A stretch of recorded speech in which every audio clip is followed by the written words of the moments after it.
तो श्री दत्त भगवान कहते हैं यदु बालक के गुण से हमको अपने तन को नहीं सिखाना कि बालक की तरह हो जाओ। 24 गुरुओं में कल मैंने भी यह भी अंकित किया था कि ये तन के गुरु नहीं है, ये मन के गुरु हैं। तो इनके जो गुण हैं वो हमारे तन पर लागू नहीं होने चाहिए, तो आलसी हो जाओगे आप लोग, ये मन पर लागू होने चाहिए। तो मन कैसा हो? बालक के जैसा हो, उसकी अपनी कोई इच्छा नहीं है, उसका अपना कोई बल नहीं है, उसकी अपनी कोई स्वेच्छा नहीं है, वो पराधीन होता है अपनी माँ के। ऐसे ही माँ कौन है? माँ हमारे गुरुवर हैं, जो गुरुदेव हैं, ये हमारी माँ है। या फिर बंधुओं, एक व्यक्ति विशेष को गुरु ना मानो तो वाणी जो है ना, सत्संग की वाणी, चाहे जो भी बोलता हो, भगवत वाणी चाहे जो भी बोलता हो, वो सब हमारे गुरु हैं, वो हमारी माँ है। माउली, महाराष्ट्र में श्री ज्ञानेश्वर माउली मैया है हमारी। तो गुरु या गुरु की वाणी वो हमारी माँ है। और माँ का स्वभाव क्या होता है? वो बालक को तैयार करती है, निलाती है, धुलाती है, उसको साबुन लगाती है, साबुन लगा करके फिर पहुंचती है, पहुंच करके उसके अंग को बिल्कुल शुद्ध पवित्र बना देती है।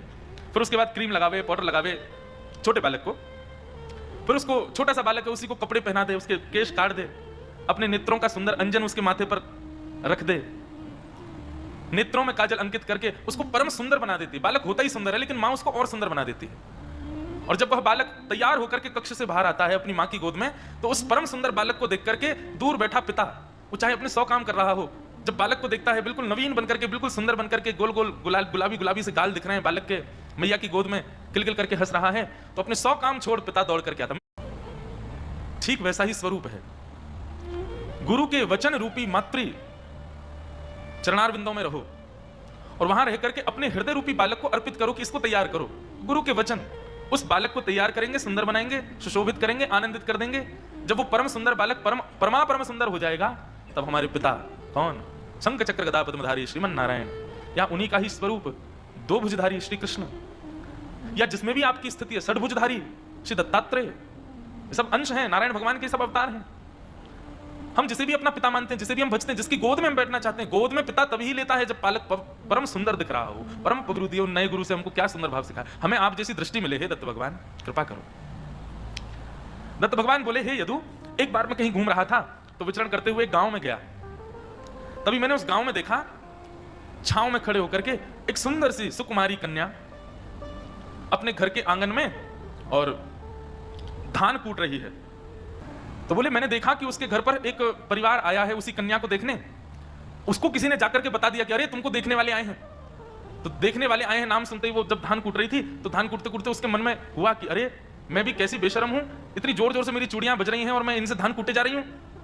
तो उसने अपनी 2 चूड़ियां उतार दी, दोनों हाथ की, और फिर धान कूटने लगी। लेकिन बोले ध्वनि तब भी आ रही थी क्योंकि 4-5 चूड़ियां और थी। उसने थोड़ी देर रुक करके 2 चूड़ियां और उतार दी, धान कूटने लगी, फिर एक और उतार दी, तब 2 ही रह गई दोनों हाथों में। कूटना प्रारंभ किया, लेकिन स्वर तब भी आ रहा था। तब अंत में उस कन्या ने सारी चूड़ियां उतार दी, बस एक दोनों हाथों में पहन करके धान कूटा और स्वर आना बंद हो गया। उसके इस कृत्य को देखते हुए मैंने मन में विचार किया, ये शिक्षा दे रही है। जितने ज्यादा संबंध रखेंगे हम, जितने ज्यादा लोगों से व्यवहार बनाते चलेंगे हम, उतने ज्यादा शोर रहेगा जीवन में। कितने हैं? 50 हैं, कितने कर दिए? 40, तब भी शोर रहेगा। 20 कर दो तब भी शोर रहेगा। 10 कर दो तब भी शोर रहेगा। 5 कर दो तब भी शोर रहेगा।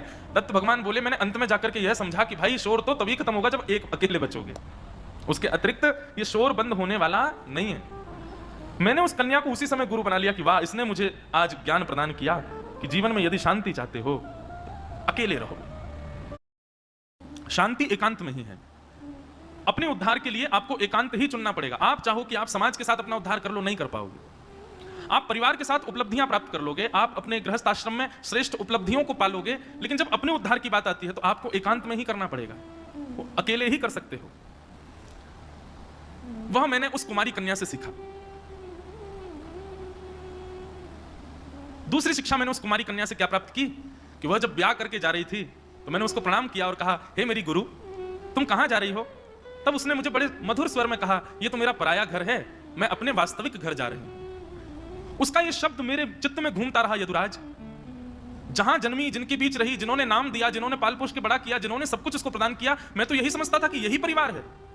पर एक आयु आने पर वो अपने ही परिवार को छोड़ करके एक परम पुरुष के साथ में उसके घर चली गई और कहती है वही मेरा असली घर है। मैंने उससे यह सीखा कि संसार हमें पालता है, यही पोसता है, यही बड़ा करता है, यही श्रेष्ठ बनाता है और हम इसी को ही अपना मानते हैं। लेकिन वास्तविकता में मेरे गुरु ने मुझे बताया, ये संसार तो हमारा पराया घर है, हमारा वास्तविक घर तो श्याम सुंदर के चरणारविंद हैं। वो प्रियतम जब आएंगे उनसे हमारा विवाह होगा। विवाह कौन पढ़ाते हैं? गुरुजन पढ़ाते हैं। दत्त भगवान कहते हैं, एक बाण बनाने वाला व्यक्ति, अब यहां बाण बनाने वाला लो या किसी भी प्रकार के कुछ आयुध को या कुछ भी बनाने वाला, बाण बनाने वाले कोई प्रदान बताया श्री दत्त भगवान ने। यदु मैंने उससे क्या सीखा? बोले मैंने उससे सीखा कि एक व्यक्ति बाण बना रहा था और बाण बनाते बनाते बनाते मैंने उसकी ओर देखा, उसकी लगन देखी, उसकी तत्परता देखी, उसकी सावधानी देखी, सब कुछ देख करके मैं उसके प्रति आकर्षित हो गया। तभी मैंने क्या देखा, बहुत जोर से ढोल नगाड़े बज रहे हैं, जय जयकार हो रहा है, लाखों की तादाद में लोग आगे पीछे चल रहे हैं। उस नगर के राजा की सवारी निकल रही थी। ढोल नगाड़े ताशे बजाते हुए राजा अपनी सवारी लेकर के जा रहा था। सवारी में हाथी थे, घोड़े थे, ढोल थे, नगाड़े थे, बड़े बड़े आकर्षण करने वाली वस्तुएं थीं, जिनको देख करके एक बार को मैं भी आकृष्ट हो गया, मैं भी उनके प्रति आकर्षित हो गया। परंतु तुम्हें पता है, इतनी बड़ी सवारी इतने शोरगुल के साथ, इतने आकर्षण की वस्तुओं के साथ निकल करके चली गई, परंतु उस बाण बनाने वाले ने एक क्षण के लिए भी ऊपर नजर उठा करके नहीं देखा, वो अपने बाण बनाने में लगा रहा। और तभी मैंने उसको जाकर के पूछा, तुमने हाथी देखा? हाथी के पैरों में घुंघरू बंधे थे, वो देखे? उनकी आवाज सुनी? तो उस बाण बनाने वाले व्यक्ति ने कहा, कौन सा हाथी? कैसा हाथी? कब निकल के गया? कैसे घुंघरू? कैसा स्वर? तब मैंने उसको अपना गुरु बनाया। बोले कि ओहो, इतनी तत्परता, इतनी तल्लीनता अपने कार्य के प्रति कि उसको यह भी नहीं पता कितना शोरगुल निकल करके गया, इतनी आकर्षण की वस्तु निकल करके गई, इतना सब कुछ हो गया, लेकिन उसने अपने कार्य को, अपनी स्थिति का त्याग नहीं किया। मैंने उसको गुरु बना करके क्या सीखा? किसी स्थिति को स्वीकार करो तो इस भांति करो कि उस स्थिति में आने के बाद किसी भी प्रकार का आकर्षण, किसी भी प्रकार का शोर, किसी भी प्रकार की आंधी तूफान या किसी भी प्रकार का कोई भी ऐसा भाव जो आपको आपकी स्थिति से अलग करे, उसके प्रति आकृष्ट नहीं होना चाहिए।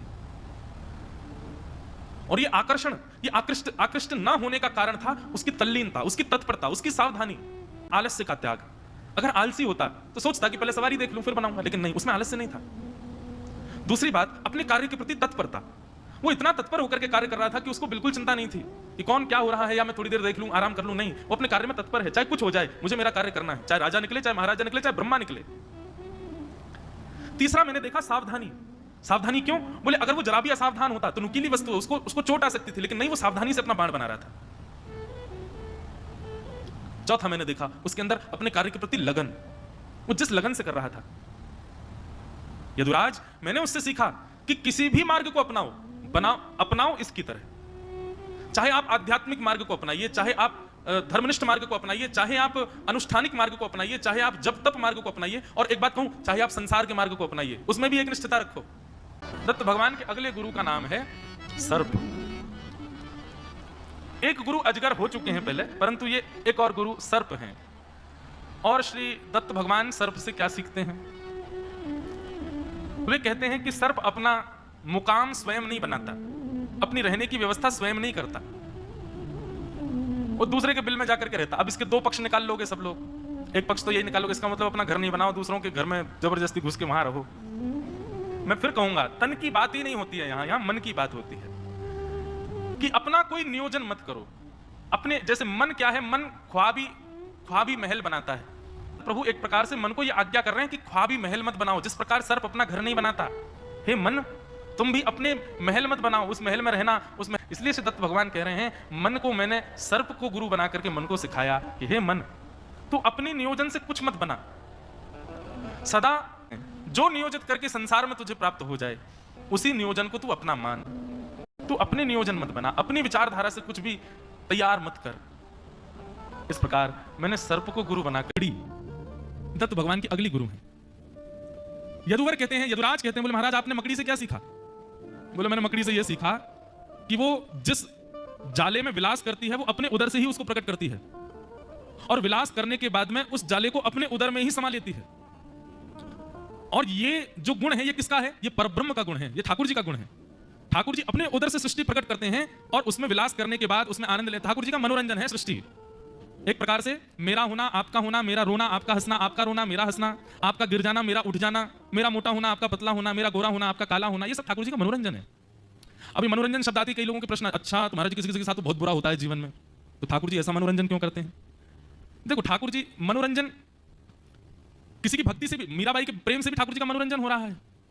लेकिन भगवान ने यहां पर एक विधान बना दिया, बोले मैं किसी सृष्टि के सृजन का सुख तब लेता हूं जब व्यक्ति अपने कर्म फल, कर्म भोग से निवृत्त होकर मेरी प्राप्ति करता है। जब हम इस संसार में और बंध जाते हैं, ठाकुर जी को पीड़ा ही होती है, कष्ट ही होता है, लेकिन जब निवृत्त होते हैं तो ठाकुर जी को तब मनोरंजन, तब उनको सुख मिलता है।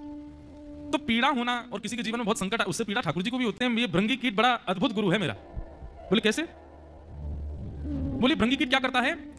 अपनी प्रजाति मतलब दूसरे प्रकार के कीड़ों को पकड़ लेता है और उनको पकड़ करके अपने बिल में ले जाता है, बिल हो या जहां भी ये रहता है, इसका जो छोटे छोटे इसके कोने कोनों में जगह होती हैं, उसको छोड़ देता है और छोटे से स्थान में से अपने स्वर से और अपने रूप से उसको डराता है। एक दिन वह कीड़ा भी भृंगी कीट बन जाता है, बिना देह त्यागे अपनी योनि से पर योनि में चला जाता है, दूसरी योनि में प्रविष्ट हो जाता है और वह कुछ दिन बाद वो भी भृंगी कीट बनकर के निकल आता है ना अद्भुत गुरु मेरा। इससे मैंने ये सीखा कि एक कीड़े के स्वर और रूप के भय से एक दूसरी योनि में जन्मा कीड़ा जब भृंगी कीट बन सकता है, ठाकुर जी की लीला सुन करके, उनके रूप का दर्शन करके, नित्य उन्हीं की चर्चाओं में रह करके अपने जीवन के हर क्षण में ठाकुर जी का स्मरण करें, ठाकुर जी की कथा सुने, उस परब्रह्म का ही स्मरण, उस परब्रह्म की ही कथा श्रवण करते रहें, तो करते करते करते करते करते करते करते करते करते और तब तक करें जब एक रूप ना हो जाए। एक रूप ना हो जाए मतलब जब तक ठाकुर जी हमको स्वीकार ना कर लें, हम उनके अधिकारी ना बन जाएं, तब तक करते रहें। जब एक भृंगी कीट के रूप और स्वर से एक सामान्य कीड़ा भृंगी कीट बन सकता है, तो क्या हम मानव निरंतर ठाकुर जी का स्मरण